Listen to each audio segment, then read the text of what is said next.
Hello ladies and gentlemen, my name is Parker. Welcome back to once again to another Call of Duty mobile video today. I hope everyone is doing well. Today we're going to be going over everything new for Season 2 for Call of Duty Mobile. So we're going to be going over the recently leaked patch notes for this upcoming update. But without further ado, if you guys do enjoy this video, be sure to go and give it a like. If you guys are new around here, be sure to go and subscribe for future Call of Duty mobile videos.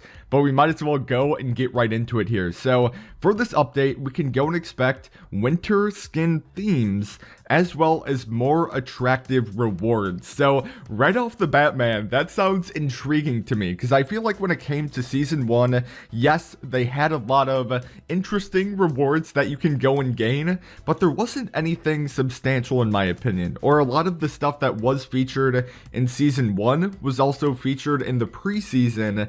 So I'm hoping when it comes to Season 2 here, we can expect rewards that we've really never seen before. And when they go and say attractive rewards, that definitely sounds interesting for me. For the next section of the patch notes, they talk about the ranked mode, which I know probably a lot of people are interested in. So they start off by saying Season 1 rank will not be fully reset, but there will be reduced when entering into Season 2. So that's interesting. So whatever rank you happen to be, like let's say for example in ranked multiplayer, for example, you are at a legendary rank, maybe at the start of Season 2 you're gonna be reduced all the way to like Master 1. That, I don't know if I'm a big fan of that, because I kind of like the grind of grinding towards those higher end ranks, but starting at a lower rank. Maybe that's just due to the case that for people, for example, in Pro, so that they don't get matched with people in Legendary. I'm assuming that's probably why they're doing it, so it's just people who are on the lower end of the spectrum in terms of a rank don't meet up with people who are all the way at like the #1 spot up there. So I guess that makes sense in a way. Feel free to go and let me know down below in the comment section what you guys personally believe about that. But more specifically for the ranked mode, they optimized the ranked mode. They optimized the score of the ranking mode, and now you'll be able to go and get an easier score at a higher rank. So I don't know if that means that you'll be able to go and unlock those higher tier levels like Master 1, Master 2, Legendary at a faster pace. That's kind of what it's sounding like. But going on to the next one, they optimized the match rank to reduce the waiting time for matching. So I guess that's an awesome thing. They made it so it's a lot easier to go and pair up with people rather than just waiting an extended period of time there. And then this is probably the most important thing. Players who were previously banned will immediately disappear from the leaderboard rank. So this just goes for any hackers out there, any cheaters in the game itself. If they were featured on the leaderboard, we can go and expect them to be completely removed. This was an issue all the way back in preseason 1, so it's good to see that it's been finally addressed here with the upcoming season here. And then finally for the ranked mode, they fixed a problem with rank scores in some cases, and I really hope that is the case. Like, for example, I know this doesn't really happen that much in multiplayer, but when it comes to the Battle Royale, for example, sometimes your game will just randomly just lag out. It will just completely stop working and just do a complete crash. So I'm hoping when they say that they fixed problems with the rank scores in some cases, I'm hoping that whenever your game crashes and you log back into the game, that it's like it doesn't subtract 30 points, especially if it was in the beginning of the game or somewhere towards the middle. Hopefully it can go and at least give you somewhat leniency and understand that, oh, this guy's game crashed. We won't deduct points at all. So now they talk about the latest premium pass. So this must be for the battle pass itself. Season 2 pass has begun. This premium pass will contain cool prizes such as Alex Mason, who is a character from Black Ops, so that's pretty awesome.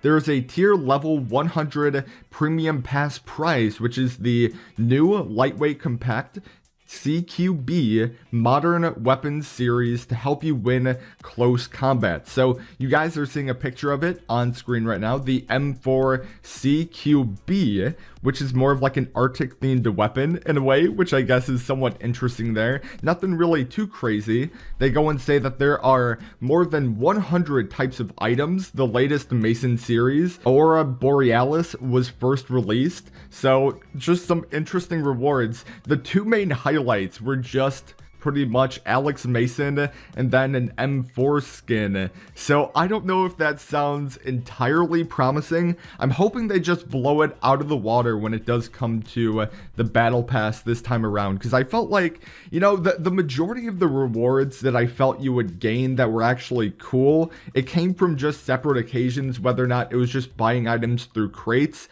So I'm hoping when it comes to the battle pass, they actually put some decent stuff in there rather than just having like one or two cool main things, and that's kind of it. I'm hoping that they actually put effort into this battle pass this time around. Alright, coming on to the next section of the update here. This is probably one of the most important features here as well, is that they have controller support. So controller support is confirmed to be coming in Season 2. The latest version of COD Mobile support PS4 and Xbox controllers. Players can use the controller to join the battle. Controllers can only be used during matches and cannot be used outside of matches. For example, when in the lobby, store, or the loadout. When using the PS4 controller to access the game, there will be problems where the key cannot connect to the game. We recommend that you use a newer controller.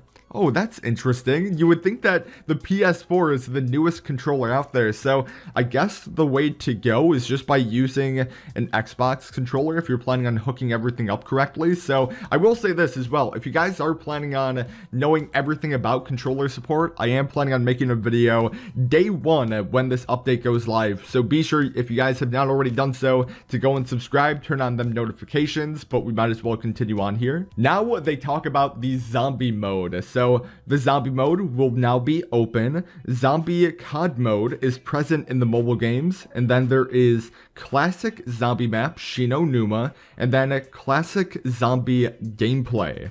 So it would appear that the only map coming to zombies for Season 2 in the beginning here at least is only just going to be Shino Numa. So there's going to be a survival mode, which you will only use a gun to start, finish off zombies to get points, use points to buy better weapons, perk soda, zombies will continue to appear, and you must stay alive on endless zombie attacks. So pretty much survival mode is just endless base zombies. So that's really exciting. I know a lot of people were freaking out recently of, oh, is zombies going to be timed? Is there going to be anything else associated with zombies in which it's not going to be traditional survival mode? But when they go and say at the end there that endless zombie attacks, it pretty much confirms that, yeah, there will be no restrictions. It's just going to be straight up endless zombies that we can go and expect. So secondly, there's going to be a raid mode in which you get point sources on unlimited zombie attack waves, use different points to buy a variety of weapons, perks,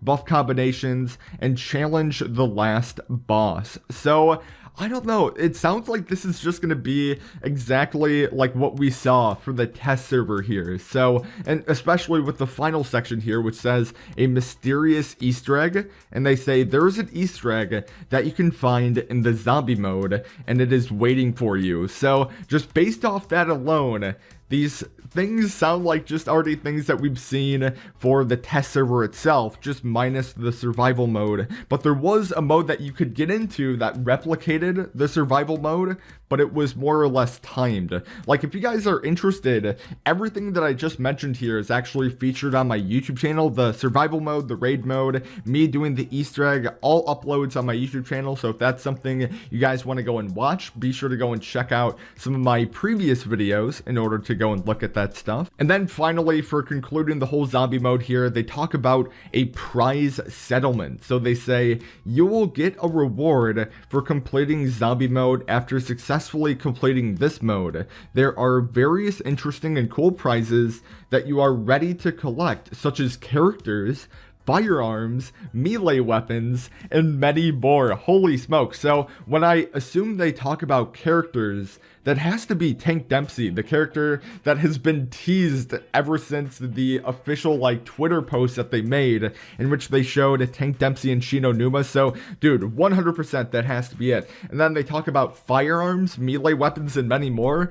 Don't really know what that's all about, but definitely an interesting thing nevertheless. So furthermore, they talk about multiplayer, and they say that there's going to be a limited mode, one shot, one kill, which is pretty much just going to be one in the chamber. Let's go. That's so exciting. So more in-depth detail on what one in the chamber is going to be like. It's just players use the J358 revolver with super high damage in this mode. You will get a large number of bullets, and the player who reaches 20 kills will be the winner.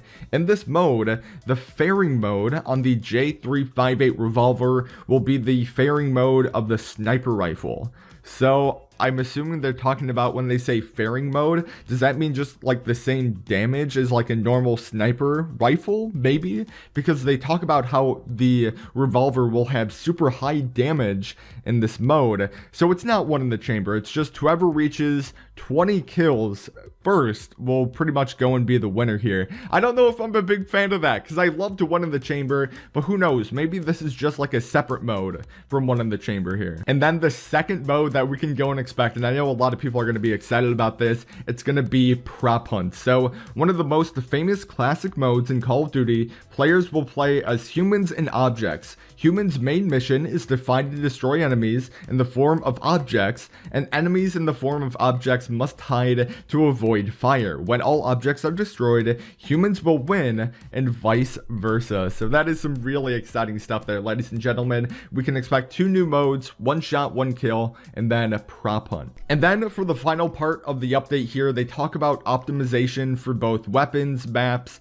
and just everything like that, as well as like mechanics probably. So they talk about in all modes there will be transparency when it comes to the aim's view in close. Further on, they say they added the latest map modes rather, Summit from Call of Duty Black Ops, so we can go and expect Summit in this upcoming update, and it's been supported for both TDM, Domination, Search and Destroy, and Frontline, so pretty much all the game modes there. We can go and expect Summit, which is a lot of fun. In terms of optimization, they optimized the wallbang and penetration points on several maps, so that's I guess an interesting thing, just being able to go and kill people cleaner through just wall penetration. Next, they optimized the hiking and overtaking positions on several maps, which I guess that's interesting, especially in terms of like a domination setting. I could see that being a lot more useful there. And then finally, they optimized the problem of lighting on several maps to make lighting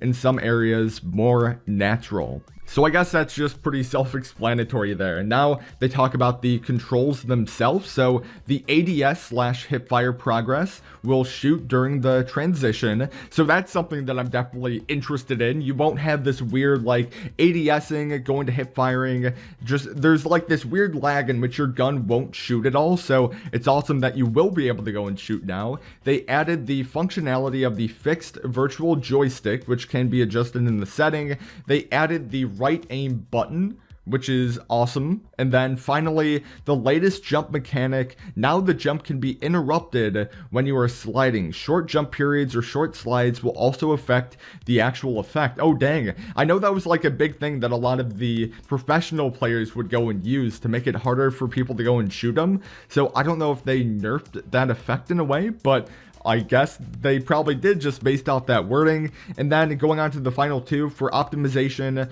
of buttons on the multiplayer as well as BR to make the game smoother. So they pretty much made the game a lot more smoother here. The skill class button on BR, so they made it so that while running with in BR for example, and you happen to go and use your scout class, rather than standing completely still, you can go and move at the same time while going and using it. So that's awesome. So now we might as well talk about some of the new weapons that we can go and expect for this game, as well as just some balancing adjustments. So firstly, for the weapons, there's going to be 2 new things that we can go and expect. Firstly, a new operator skill called the Gravity Spikes, which I'd have to imagine it's going to be exactly like Black Ops 3, in which you'll be able to go and have these spikes pretty much. You'll be able to go and jump up in the air and then slam down with the spikes, which will just cause nearby damage to any enemies around that. And then secondly, we can go and expect the drone, which you can go and activate with 750 points, and you can use it to spy on enemies and then finish them off with the weapon attachments on the drone itself. So the drone has just been something that's been teased now for the past couple weeks, so it's awesome seeing the drone itself and then the gravity spikes as well, because I know that the gravity spikes were teased in like a tweet that was made a couple weeks back as well. Now we might as well get into the balancing adjustments here. Now there's going to be a total of 12 balancing adjustments that they made, and we might as well begin with the first one here. So they increased the Sparrow charging interval time, but will be faster than other skill operators. So they pretty much nerfed the Sparrow class there. They increased the LK-24's weapon firing rate, which is insane because the LK-24 alone by itself was still like a really solid gun. So going and changing the firing rate, that's going to be interesting. It might actually be a really solid LMG to go and use at that point. But going on to the next one, they increased the Chicom bullet damage and reduced the range damage to be smaller. So they pretty much buffed the Chicom there. It will be interesting to see if it's a good weapon now. But going on to the next one, they reduced the range of damage with the HG40 and then increased the range of the HG40. So they pretty much reduced the range of damage, so they nerfed it, but then they buffed up the range that you can go and use it. Going on to the next one, and I don't know if I'm a really big fan of this, so feel free to go and let me know in the comment section down below what you guys believe about this, but they increased the bullet damage for the W1200 and the M1887 shotguns. So when I went and played in the test server for multiplayer, I was getting one shot constantly with the shotguns. So I don't know if I'm a big fan of this. I kind of like the shotguns the way that they were, but we might as well continue on here. Going on to the next one, a slight increase in the range of the Tempest lightning distribution. So I'd have to imagine what that means is whenever you go and use the Tempest and there's like a whole herd of enemies nearby, rather than shooting the Tempest and then only killing one people, I'm assuming that there's going to be a bigger chain of reaction that's going on, so you'll be able to go and kill multiple people. Going on to the next one, they increased the vertical recoil of the Arctic 50 weapon and slightly extended aim time. Oh dang, so they completely nerfed the Arctic 50 there. Next one, they reduced the in-damage range for the DLQ-33. They nerfed the DLQ there, dang it. Going on to the next one, a slight increase in the UL and M4 LMG weapon recoil. So they made the weapon recoil in the M4 and the UL more, well, not more, a slight increase. So dang man, with the LK not getting that weapon recoil, as well as the S36, wow, that is so interesting, man. All right, 3 more left here. They reduced the combat capability of medium to long range AKS and a slight increase to the AKS recoil. So they went and they nerfed the AKS there. Next, there is a slight increase in the AK-117 weapon recoil. No! Oh god. The thing that made the AK-117 amazing was the recoil. So by them going and adding a slight increase, I don't know if I'm a big fan of that. But then finally, a slight reduction in character movement. Okay. Dang it, there's been a lot of adjustments here. So now there's a section called weapon accessories, and they say fewer accessories will have an effect on the speed and spin performance of a weapon. I don't really know what that means, but going on to the next one, this is just optimization, and there's a total of 9. So they optimized the recoil animation performance for hipfire and ADS. They optimized the animation and change in the projectile length in matches. They optimized the weaponry animation to make kill cam more precise. They optimized the melee animations to make kill cams more precise. They optimized the display of weapon animations, the control and firing weapons. They optimized the sound of all weapons, which is insane. They optimized the sound of all weapons. Dang. Next, they optimized the throw and line throw animations, as well as the optimization of the fast throwing button.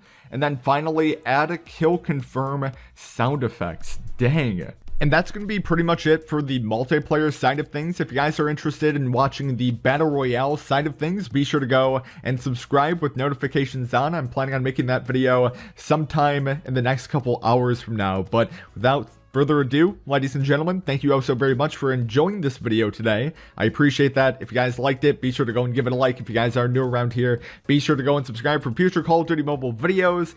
But with that said, my name is Parker. Hopefully you guys are having a wonderful and fabulous day, because I certainly am. And I guess I'll talk to you guys in the next video.